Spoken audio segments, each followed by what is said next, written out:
함께 읽고 있는 이 성경 말씀에는 우리가 본받아야 할 만한 위대한 우리 믿음의 선조들이 많이 나오지요. 히브리서 12장 1절 말씀에 보면 우리를 둘러싼 허다한 증인들이 있다고 말씀은 기록하고 있습니다. 그 수많은 증인들이 우리 가운데 그 본을 보여주셨다고 말씀은 우리에게 가르쳐 주죠. 그 허다한 증인들이 우리 가운데 있기 때문에 어떻게 하라는 것입니까? 우리에게 어떻게 살으라고 말씀합니까? 이 12장 1절 말씀을 보면 우리에게 가르쳐주는 교훈이 무거운 것과 얽매이기 쉬운 죄를 벗어버리라고 말씀하고 있습니다. 그리고 우리 앞에 당한 경주를 하라고 우리에게 말씀하고 있는 것이 성경의 말씀입니다. 여러분, 이것이 우리의 삶인 것 같습니다. 우리가 살아가는 이 삶은 언제나 이 무거운 것과 얽매이기 쉬운 것을 어떻게든 벗어버리고자 하지만 그것이 잘 되지 않고 쉽지 않고 너무나 어려워서 허덕이고 사는 것이 우리의 삶의 많은 삶의 모습이지요. 그러나 성경에서는 계속해서 우리에게 벗으라고, 이제는 그만 그 죄의 짐을 내려놓으라고 가르치고 있는 것이 또한 성경의 말씀입니다. 우리는 이러한 말씀을 기억하고 알고 있다면 인생은 원래 그런 거야, 인생은 다 실패할 수밖에 없는 거야, 우리의 힘으로는 할 수 없는 거야, 하나님이 알아서 해주셔야지, 알아서 하시겠지 뭐. 여러분, 이 말이 참 맞는 말 같지만 얼마나 우리는 이런 교묘한 논리 뒤에 숨어서 우리의 연약함을 합리화하고 있는지 모릅니다. 더더욱 우리의 삶은 철저하게 회개의 삶으로 나아가야 하고 그 모든 죄를 벗어버린 후에 거룩한 삶을 살아야 함에도 불구하고 이제는 더 이상 그 죄와 벗하지 않겠다고 결단하고 예수 그리스도의 그 십자가 의지하며 거룩한 삶을 치열하게 살아내야 하는 것이 하나님의 뜻임에도 불구하고 우리는 그 마음속에 들리는 성령의 음성에 귀를 닫아버린 채 그저 나의 연약함을 자랑하듯 내세우며 정당한 삶의 모습처럼 말할 때가 얼마나 많이 있는가 하는 말씀에 로마서 6장 6절 말씀을 보시면 우리가 알거니와 우리의 옛사람이 예수와 함께 십자가에 못 박힌 것은 죄의 몸이 죽어 다시는 우리가 죄에게 종노릇하지 아니하려 하니 말씀하고 있습니다. 여러분, 이것이 무슨 말씀입니까? 우리가 이미 구원을 받았다면, 우리가 예수 그리스도와 함께 십자가에 못 박힌 자라면 더 이상 우리는 죄에 종노릇하지 아니한다는 말씀입니다. 이것은 우리가 완벽하다는 뜻이 아니에요. 우리가 완벽하여 죄를 맞서서 언제나 승리할 수 있다는 뜻이 아닙니다. 이 말씀의 의미는 우리가 예수와 함께 십자가에 못 박혔고 그분이 우리 안에 계시기에 우리에게 싸우라고 명령하고 있는 말씀입니다. 맞서 싸울 때에 승리할 수 있다는 말씀이에요. 우리에게 그 성령의 음성이 있습니다. 여러분 안에 그 음성이 들리지 않으십니까? 싸우라고, 맞서라고, 이제는 죄에게 종노릇하지 말고 죄를 이기라고 하시는 그 음성이 여러분 가운데 들리지 않으십니까? 그러므로 우리는 매일 우리의 삶을 점검하면서 나의 삶에 끊어야 할 무거운 짐과 그 얽매이기 쉬운 죄가 무엇인지를 살피고 결단해야 하는 것이 우리의 신앙의 모습일 것입니다. 오늘 우리가 함께 읽은 이 본문 속에 등장하는 한 인물, 그 또한 그리 완벽한 자는 아니었습니다. 결점투성이에 연약하게 짝이 없는 인물이었습니다. 그의 이름이 다윗이지요. 다윗은 그 연약함이 성경에 적나라하게 드러나 있는 불쌍한 자입니다. 우리와 별반 다르지 않습니다. 그도 우리처럼 죄 가운데 있던 자였고 그 연약한 모습의 삶을 살았던 자였습니다. 그러나 그럼에도 불구하고 성경은 이 다윗을 다룸에 있어서 함부로 말하지 않습니다. 다윗을 이야기함에 있어서 그저 대충, 그저 헛된 삶을 살았던 사람처럼 취급하지 않습니다. 왜요? 왜 그렇습니까? 그 안에 역사하시는 하나님의 손길이 있었고 무던히도 하나님을 신뢰함으로 그저 삶을 다하여 내 인생을 다하여 하나님의 영광을 나타내기를 소망하며 순종하였던 그의 삶이 있었기 때문에 그렇습니다. 실수하고 넘어져도 또다시 일어나서 주님 바라보고 달려가기를, 매달리기를 힘썼던 그의 삶이 있었기 때문이라는 말씀입니다. 여러분, 그것이 다윗의 최대의 장점이었고 최고의 무기였습니다. 특별히 오늘 우리가 함께 읽은 이 역대기의 말씀은 이스라엘 백성들이 바벨론 포로로 잡혀갔다가 이제 다시 돌아온 후에, 포로 귀환 후에 이스라엘을 재건함에 있어서 오직 하나님의 뜻대로 하나님의 나라를 세워가며 이 백성들을 격려하고 그들이 하나님의 뜻대로만 하나님 앞에 순종하는 하나님 중심된 삶을 살게 하기 위하여 쓰여진 책이 이 역대기의 말씀입니다. 그리고 이 역대기에 있어서 가장 중요하게 다루고 있는 인물이 바로 이 다윗입니다. 사랑하는 성도 여러분, 저는 저와 여러분의 삶이 이러한 삶이 될 수 있기를 소망합니다. 때로는 연약하여 넘어져도 쓰러진다 할지라도 하나님 중심적인 삶으로 다시 일어나서 경건한 삶을 살기 위하여 매진할 수 있는, 그렇게 마음껏 하나님을 높이고 하나님의 영광을 드러내는 삶이 저와 여러분들의 삶이 되실 수 있기를 간절히 소망합니다. 그러면 오늘 이 말씀 속에서 다윗이 보여주고 있는 하나님 중심적인 삶의 모습은 무엇입니까? 그의 경건한 삶이 우리에게 보여주고 있는 그 모습은 무엇일까요? 우리 말씀을 통하여 함께 따라가 보기 원합니다. 그 첫 번째는 이 다윗은 하나님 앞에 묻고 또 물었던 인물이었다는 사실입니다.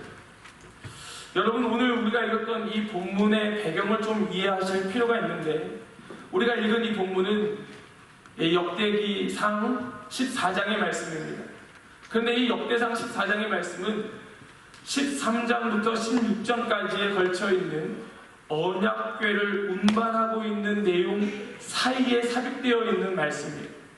13장부터 시작된 언약궤를 운반하고 있는 내용이 16장까지 걸쳐 있는데, 이 블레셋과의 두 번에 걸친 전투의 내용이 그 사이에 끼어 있다는 말씀입니다. 이 한참 옛날에 이스라엘 백성들은 블레셋과의 전투 속에 언약궤를 빼앗긴 적이 있었습니다. 다윗이 태어나기도 한참 전이었죠. 엘리 제사장이 있을 때에, 사무엘이 아주 어렸을 때에 블레셋과의 전쟁 속에 이스라엘 백성들은 패하고 있었어요. 그때 사기가 떨어진 이스라엘 백성들이, 장로들이 실로에 있는 언약궤를 운반하도록, 이 진중에 가져오도록 명령합니다. 그리고 언약궤가 드디어 블레셋과의 전투에 그 전장에 들어오게 됩니다. 이스라엘 백성들의 사기가 올라갑니다. 막 사람들은 소리칩니다. 이제 전쟁에 이길 수 있다고 그들은 외치고 있었습니다. 그러나 그 전쟁 가운데 또다시 블레셋에게 패하게 되고 언약궤는 빼앗기게 됩니다. 그리고 약 7개월 동안 블레셋 땅에 이 언약궤가 머무르는데, 우리가 잘 아는 것처럼 언약궤는 블레셋 땅에서 여러 가지 이 기적들을 행하면서 다시 블레셋 땅을 떠나 이스라엘 땅으로 옮겨지게 됩니다. 이 언약궤가 이스라엘 땅으로 옮겨졌을 때에 머물렀던 곳이 어디였습니까? 기럇 여아림이라는 곳에, 누구의 집에? 아비나답의 집에 언약궤가 머무르게 됩니다. 그리고 거기서 수십 년이 있게 돼요. 이제 사울의 시대가 지나고 다윗이 왕이 되었습니다. 다윗이 왕이 되고 예루살렘을 공격하여 들어갑니다. 그리고 이 철옹성 같았던 예루살렘을 다윗이 정복하고 그 예루살렘 성을 자신의 이름을 붙여 다윗성이라 명명합니다. 그리고 난 다음에 다윗이 했던 가장 중요한 사업이 무엇이었느냐면 이 언약궤를 다시 옮겨오는 일이었어요. 기럇 여아림 아비나답의 집에 있던 이 언약궤를 다시 어디로? 자기의 이 이름 붙인 다윗성, 그 시온성으로 옮겨오는 일을 다윗은 중요하게 여기고 그 일을 시행하게 됩니다. 그것이 기록된 것이 역대상 13장부터 16장에 걸친 내용이라는 말씀입니다. 그리고 그 중간에 14장에 블레셋과의 두 번의 전쟁을 치른 내용이 삽입되어 있는 것입니다. 그럼 무슨 말을 하고 있는 것이에요? 이 블레셋과의 전투가 뭐와 연관이 있다는 것을 말하고 있습니까? 언약궤를 운반하고 있는 것과 연관이 있다는 것이에요. 그것도 그냥 연관이 있는 것이 아니라 깊은 연관을 갖고 있다는 것을 의도적으로 말하고 있는 것입니다. 여러분, 이것은 역사적으로 시간의 순서상으로 배열된 배열은 아니었습니다. 사무엘 하의 말씀을 보면 이렇게 기록이 진행되고 있지 않아요. 그렇지만 이스라엘을 재건하고 있는 포로 귀환 후에 이스라엘 백성에게 있어서 이 문제는 굉장히 중요한 문제였습니다. 다시 나라를 회복하고 성전을 세워가는 이 일에 있어서 언약궤를 운반했던 이 사건과 중간에 들어가 있는 이 블레셋과의 전투는 얼마나 중요한 사건으로 해석되고 있는지 모릅니다. 이러한 배경 속에 오늘 우리가 읽었던 말씀이 시작이 되는데, 우리 8절과 9절의 말씀을 같이 한번 읽어보기 원합니다. 함께 읽겠습니다. 다윗이 기름 부음을 받아 왕이 되었다함을 블레셋 사람들이 듣고 모든 블레셋 사람들이 다윗을 찾으러 올라오매 다윗이 듣고 대항하러 나갔으나 블레셋 사람들이 이미 이르러 르바임 골짜기로 쳐들어온지라. 아멘. 지금 어떤 일이 일어나고 있는가 하면 이스라엘이 블레셋과 전쟁을 하기 시작합니다. 블레셋이 또 침공하여 들어오지요. 그리고 그 전쟁은 한 번으로 끝나는 것이 아니라 두 번에 걸쳐서 계속되게 됩니다. 그런데 블레셋이 왜 이스라엘을 쳐들어왔는가? 말씀을 보니까 다윗이 왕이 되었다는 소식을 들었습니다. 다윗이 이 블레셋에게 있어서는 어떤 존재였습니까? 원수죠. 그것도 철천지 원수죠. 그냥 원수가 아니었습니다. 원래부터 다윗은 블레셋에게 있어서는 아주 독초와 같은 존재였습니다. 어떻게든 제거하고 싶고 어떻게든 없애버리고 싶었던 존재가 다윗이었습니다. 그런데 어느 날 갑자기 이 다윗이 자기에게로, 블레셋에게로 전향하여 오게 됩니다. 그래서 이 블레셋의 왕이 다윗을 받아주었죠. 그리고 한 고을을 맡기고 그곳을 다스리는, 지키는 자로 삼습니다. 그런데 다윗은 또다시 블레셋을 배신하고 블레셋에게 등을 치게 되죠. 그래서 이 다윗은 블레셋에게 있어서 그냥 원수가 아니라 철천지 원수가 되었습니다. 이 다윗이 헤브론에서 조그마한 땅의 왕으로 있다가 어느 날 갑자기 전 이스라엘의 왕이 되었다는 것이에요. 그 소식을 듣고 블레셋이 이스라엘을 쳐들어온 것입니다. 이스라엘 전체의 왕이 되었으니 이제 금방 전열을 가다듬고 막강한 권력을 갖기 전에 이 다윗의 허점을 노려야겠다. 아마 그것이 블레셋의 생각이 아니었겠습니까? 블레셋이 쳐들어왔을 때 다윗이 그 소식을 들었습니다. 그리고 그것을 대항하려 나아가죠. 그때 말씀 9절을 보니까 블레셋 사람들이 이미 이르렀다. 그리고 르바임 골짜기를 쳐들어왔다 말씀하고 있습니다. 무슨 뜻이에요?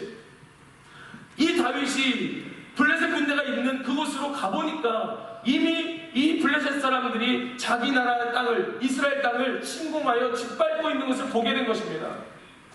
여러분들이 이스라엘의 왕이었다면 여러분들 어떻게 하시겠습니까? 여러분들이 왕이고 지금 여러분들의 나라가 대적의 손에 짓밟히고 있는 것을 보고 있는 것이에요. 어떻게 하겠습니까? 당장 쫓아 내려가야 되지 않겠습니까? 당장 가서 그들을 맞서 싸워야 되지 않겠습니까? 그것이 당연한 왕의 도리 아니겠습니까? 그러나 다윗은 그렇게 하지 않았습니다. 말씀 10절을 같이 한번 읽어보겠습니다. 함께 읽겠습니다.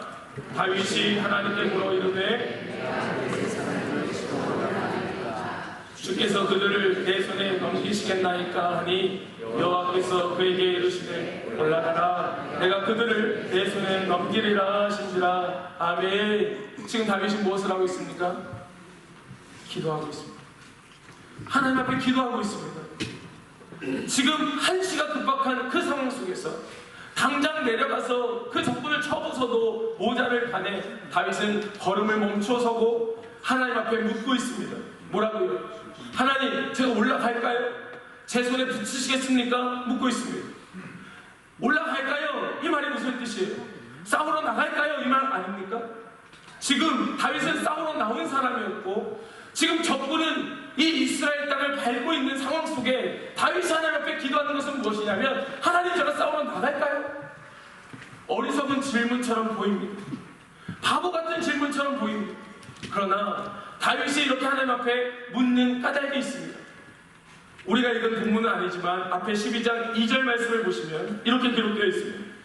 다윗이 여호와께서 자기를 이스라엘의 왕으로 삼으신 줄을 깨달았으니 이는 그의 백성 이스라엘을 위하여 그의 나라가 높이 들림을 받았음을 알미었더라. 아멘. 지금 이 다윗이 무엇을 알았다고 말씀합니까? 내가 왜 왕이 되었는지를 알았다는 거예요. 내가 왜 이스라엘의 왕으로 세움을 받았는지를 알았다는 것입니다. 왜요? 왜 다윗이 이스라엘의 왕이 되었습니까? 하나님의 백성을 위하여, 하나님께서 친히 그의 백성을 위하여 나를 왕으로 세웠다는 사실을 다윗이 알았다는 것입니다. 그러면 이 나라를 지금 짓밟고 있는 저 블레셋의 저 전쟁이, 지금 이 맞닥뜨린 전쟁이 누구의 전쟁이라고 이해했다는 말씀이에요. 하나님의 전쟁이라고 이해했다는 말씀입니다. 하나님, 지금 하나님의 백성이 하나님의 땅이 짓밟고 있습니다. 짓밟히고 있습니다. 어떻게 해야 좋겠습니까? 라고 묻고 있는 것이 다윗의 모습이었습니다. 내가 누구인지를 철저하게 알았던 다윗, 내 아이덴티티가 무엇인지를 알았던 다윗이 보여준 행동은 하나님 앞에 먼저 묻는 행동이었습니다. 그런데 더 놀라운 것은 무엇이냐면 두 번째 전쟁 속에서 나타나고 있는 다윗의 기도입니다. 우리 13절과 14절 말씀도 같이 한번 읽어보기 원합니다. 함께 읽겠습니다. 사람들이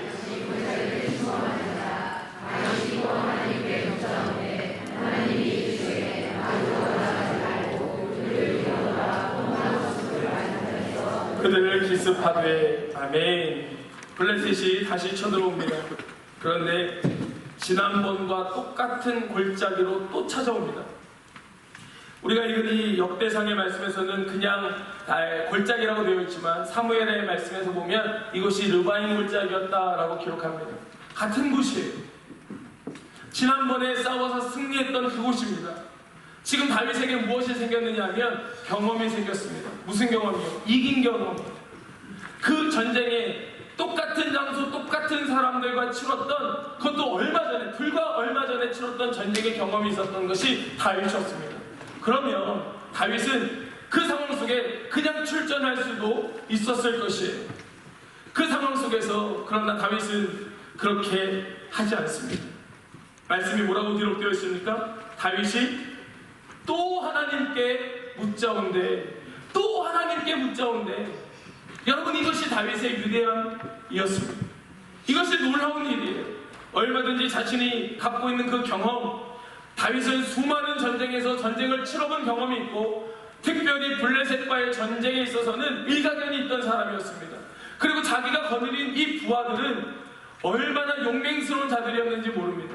그러나 이 다윗은 그런 상황 속에서 그냥 진전하여 싸움에 임하는 것이 아니라 그 상황 속에 또다시 하나님 앞에 묻고 있다는 말씀이에요. 또 하나님께 묻자온데, 여러분, 이것이 다윗의 모습이었습니다. 다윗은 자신의 지혜로 승리하려 하지 아니하고 오직 하나님의 지혜로 반드시 승리할 것이라고 하는 하나님 중심된 삶의 모습을 보여주었다는 말씀입니다. 사랑하는 성도 여러분, 하나님 앞에 늘 묻고 또 묻는 삶의 모습을 여러분 게을리 해서는 아니 될 것입니다. 우리에게 주어진 일이, 우리에게 주어진 이 삶이 그냥 삶이 아니라 하나님께서 우리에게 맡겨주신 삶이고 하나님께서 우리를 세워주신 삶이라면 우리는 마땅히 묻고 또 묻는 삶으로 살아가야 한다는 것이 우리에게 마땅한 줄로 믿습니다.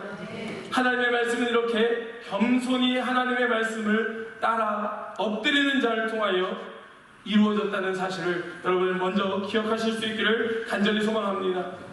두 번째로, 이 다윗이 보여준 삶의 모습은 하나님의 승리를 거머쥘에 있어서 자신의 이해를 뛰어넘어 성취되고 있음을 보여주고 있습니다. 첫 번째 전쟁에서 이 다윗이 하나님 앞에 기도합니다. 하나님, 올라갈까요?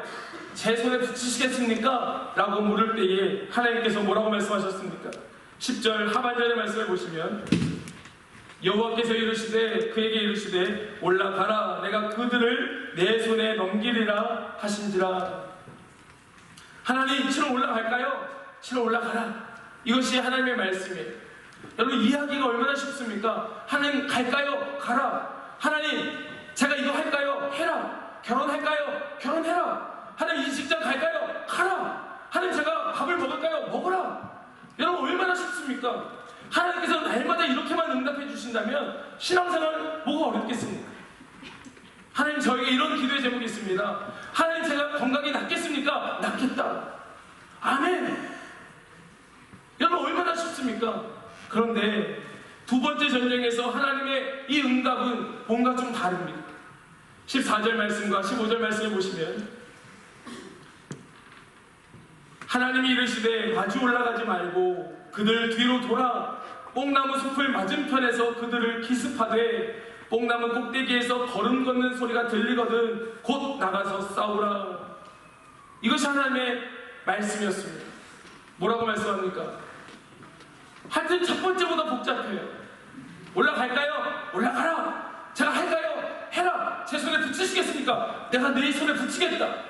얼마나 명쾌하고 명확합니까? 그런데 두 번째 전쟁에서 하나님 제가 올라갈까요?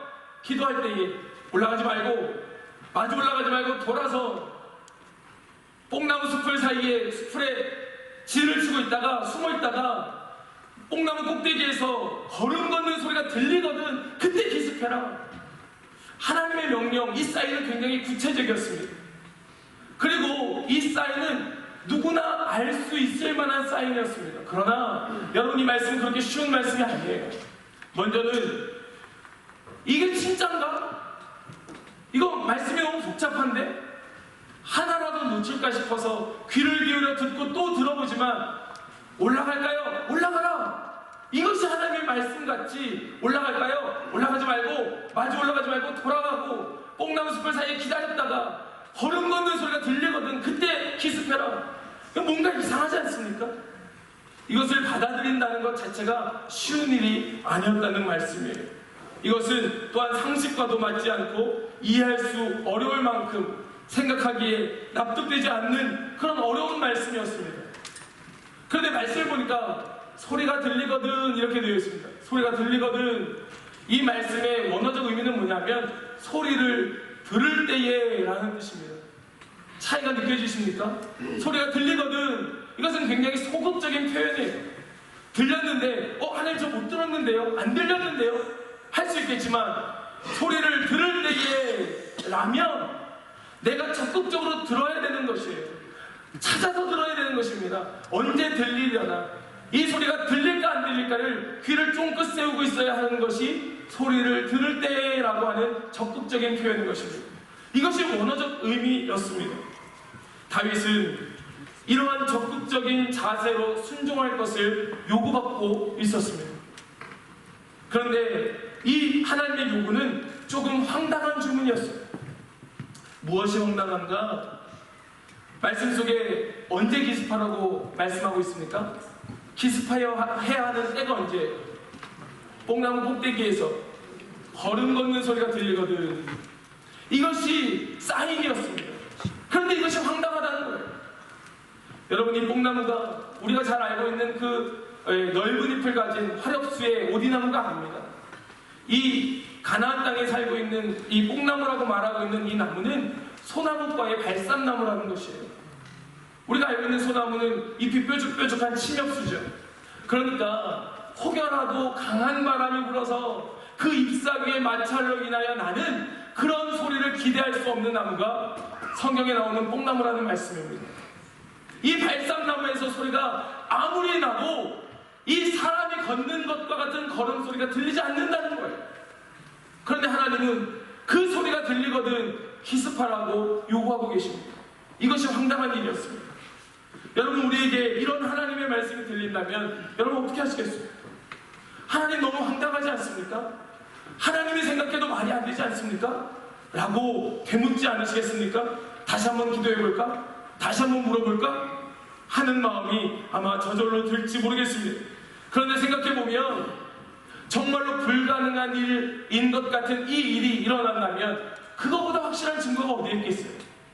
도저히 들을 수 없는 그 소리를 듣는다면 그거보다 확실한 증거가 어디에 있겠습니까? 결론적으로 이 다윗이 그 소리를 들었을까요? 못 들었을까요? 다윗이 그 소리를 들었겠습니까? 못 들었습니까? 당연히 들었죠. 그 소리를 들었으니까 나가서 전쟁을 했고 그 전쟁에 나갔으니까 승리를 했죠. 이 소리를 다윗은 들었던 것입니다. 그럼 이 소리가 무엇이었을까요? 여러분, 이것은 일반적으로 들을 수 있는 사람의 영역대의 소리가 아니었던 것이에요. 이것은 자연이 만들어낼 수 있는 자연현상이 아니었다는 말씀입니다. 이것은 하나님이 운행하시는 소리였던 것이고, 창세기에 나오는 하나님이 창조 전에 하나님의 영이 수면 위에 운행하시더라, 마치 그때 들었을 법한 그 소리가 지금 다윗에게 들리고 있는 것이에요. 무슨 말입니까? 하나님이 앞서에 가시는 하나님의 군대의 소리를 지금 다윗은 듣고 있었던 것입니다. 하나님의 군대가 자기의 군대보다 앞서에 가시는 그 소리를 지금 다윗은 듣고 있었던 것이에요. 우리 말씀으로 확인해 보겠습니다. 15절 하나님 뭐라고 말씀합니까? 너보다, 함께 읽을까요? 너보다부터 시작. 너보다 하나님이 앞서 나아가서 블레셋 사람들의 군대를 치리라 하신지라. 아멘, 아멘.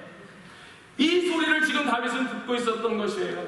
자기의 군대가 머물러 그 하나님의 사인을 기다리고 있는 동안 다윗은 그 귀에 하나님의 군대가 진군하고 있었던 소리를 들었던 것입니다. 그 영적인 소리에 귀가 열려 있었던 다윗은 그 소리를 사인으로 여기고 진군할 수가 있었던 것이에요. 여러분, 우리도 이 소리 들었으면 좋겠습니다. 우리도 이 하나님의 사인을 받았으면 좋겠습니다.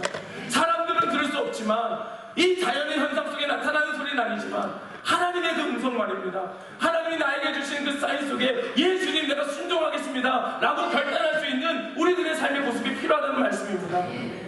다윗의 이 소리를 들은 다윗은 그 진군 속에서 완벽한 승리를 거둘 수 있었습니다.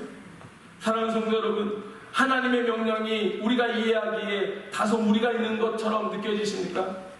하나님의 명령이 황당하게 여겨지십니까? 우리가 생각할 때에는 하나님의 그 명령이 황당하게 느껴질지 모르겠지만, 여러분, 우리 하나님은 그런 황당한 분이 아니십니다.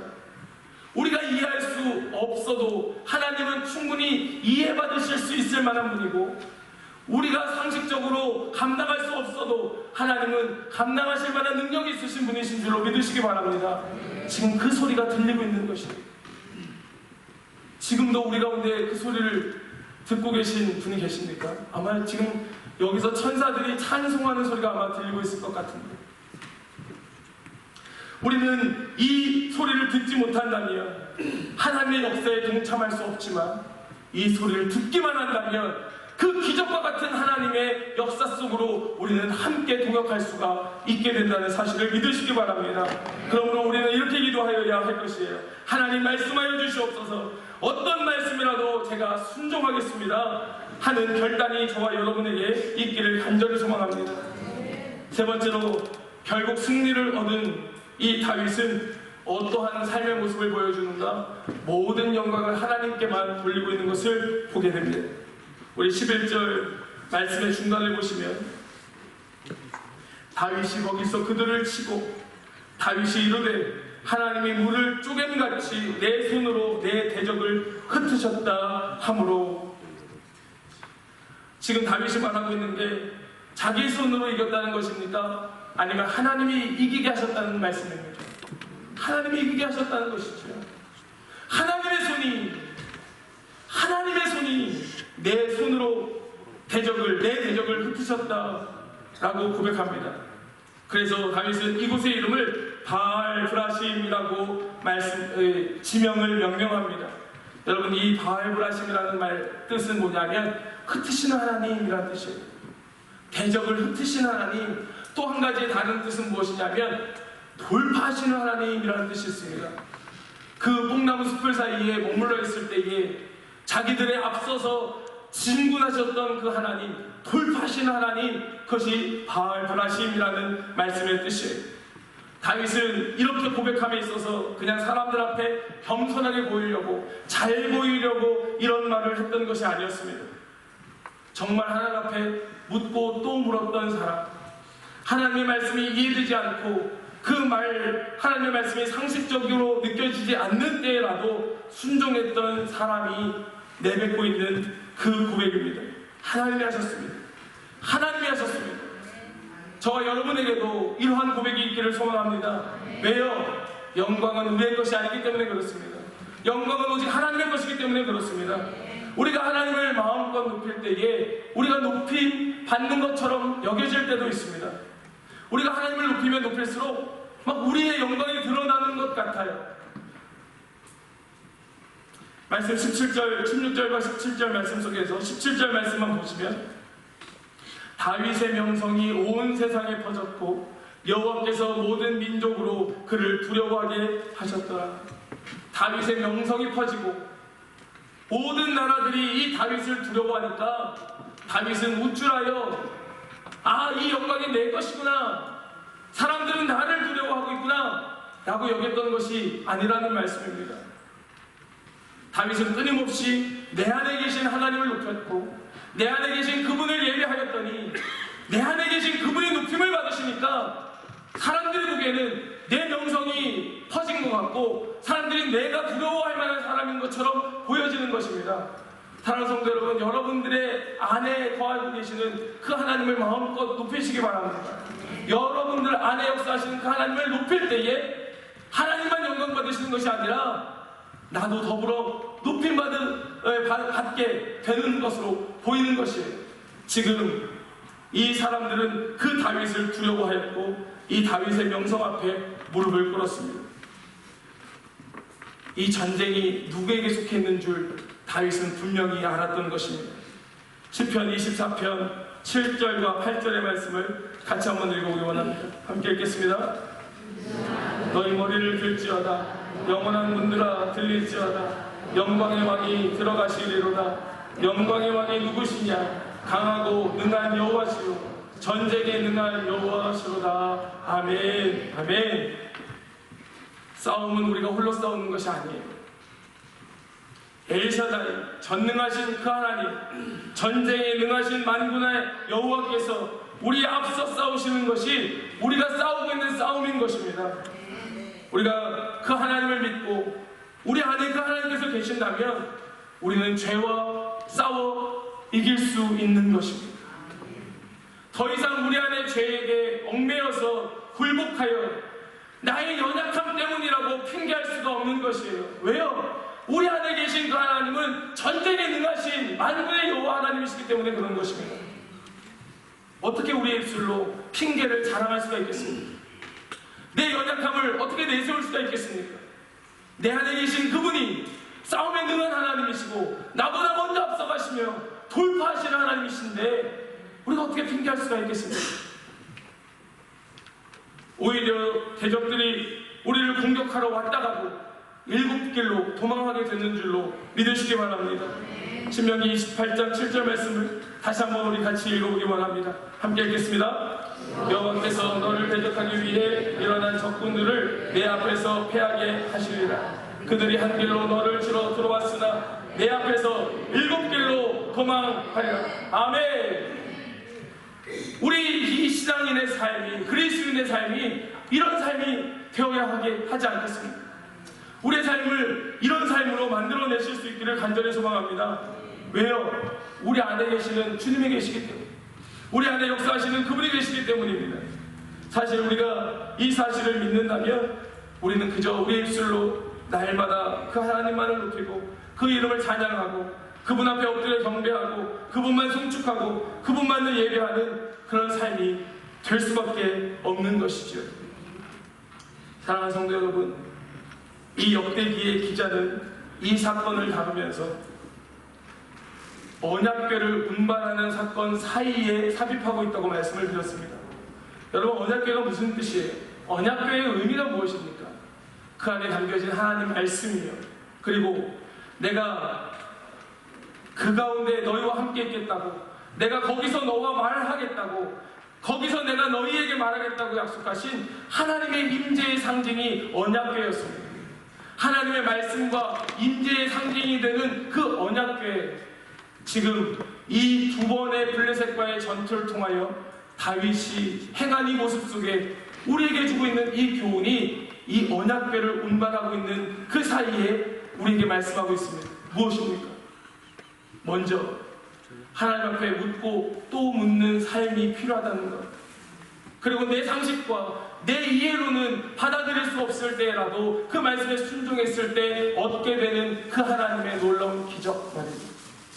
그리고 사람들은 내 이름을 높이고 나를 두려워할 때라도 내 스스로 내 이름을 높이는 것이 아니라 끊임없이 내 안에 계신 하나님을 높이는 그 삶 속에 하나님의 임재의 상징이며 하나님의 말씀인 그 언약궤가 무사히 예루살렘 성 그 다윗성에 안착되어 있게 되는 것입니다.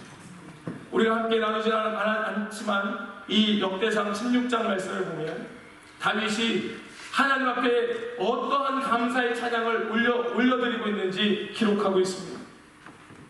그것이 이 사건의 최종 결론이에요. 감사 찬양, 하나님 앞에 놀라운 찬양의 예배를 드리는 것 말입니다. 우리가 우리가 순종하지 않는다고 세상이 무너지지 않습니다. 우리가 하나님 앞에 순종하지 않는다고 당장 세상이 바뀌는 것처럼 보이지 않습니다. 그러나 우리가 광야에서 40년 동안을 시간을 보내야 했던 이스라엘 백성들을 기억한다면 그 험한 광야 땅에서 그들은 순종을 배웠다는 사실을 우리가 안다면 오늘 우리에게 주시는 이 하나님의 말씀 앞에 우리는 우리의 마음을 다 내려놓아야 할 것입니다. 하나님께서 받으실 영광 가로채려 하는 마음 꿈도 꾸지 마시고 그저 하나님께만 영광 돌릴 수 있는 저와 여러분들의 삶이 다 되시기를 간절히 소망합니다. 여러분이 하나님 앞에 영광 돌리는 가장 좋은 방법이 무엇입니까? 여러분, 그것이 예배예요. 여러분, 그것이 찬양입니다. 그것이 하나님 앞에 엎드림, 그 기도인 것이에요. 그럴 때 하나님은 영광 받으시는 줄로 믿습니다. 우리 광명의 모든 성도들에게 이러한 은혜가 있기를 소망합니다. 말씀을 기억하여 묻고 또 묻는 것으로 시작하여서 온전한 순종의 삶을 사셔 하나님으로 인하여 더욱 빛나는 인생, 영광된 삶이 되시기를 간절히 축복합니다. 아멘.